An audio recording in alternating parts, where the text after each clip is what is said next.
Seperti inilah kondisi Surya Utama yang merasa kesulitan beraktivitas karena penglihatannya mendadak terganggu.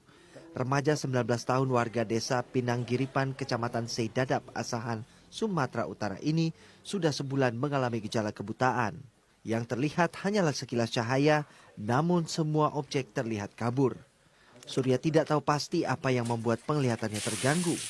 Sehari-hari ia mengaku sangat menggemari permainan game online, sejenis Mobile Legends, PUBG, serta Free Fire.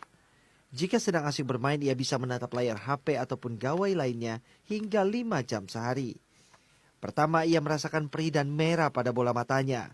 Lalu hari berikutnya kondisi matanya memburuk karena hanya mampu melihat dengan jarak kurang dari 5 meter. Dan 2 hari selanjutnya, ia sama sekali tak bisa melihat. Sang orang tua menduga kondisi ini ada kaitannya dengan kegemarannya main game online berjam-jam. Matanya malam itu matanya merah, kebesokan matanya merahnya hilang, itu makin kabus, perlahan kabus, makin nggak nampak gitu.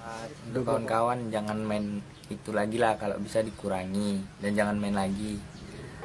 Itu nggak ada manfaatnya kayaknya. Setelah Kami ini lah. merasa juga menyesal gitu ya. Menyesal, jangan sampai kayak aku lah gitu. Kalau kami suruh berhenti ya kadang berhenti dia, tapi ya gitulah udah ada tengah malam lah. Udah keluar tengah malam main lagi ya. Tahu lah, soal awak udah bilang kita akan tidur ya kan.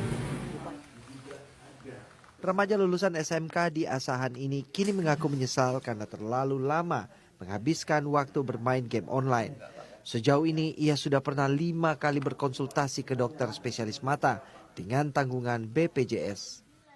Kini orang tuanya memilih pengobatan alternatif karena keterbatasan biaya, sementara kondisi matanya tak kunjung membaik. Malam matanya merah. Setelah mengalami gangguan melihat, Surya harus dibantu dalam melakukan kegiatan sehari-hari. Orang tuanya terpaksa melepas pintu-pintu di rumah agar tidak membahayakan sang anak. Syahriful Gandhi, Asahan, Sumatera Utara.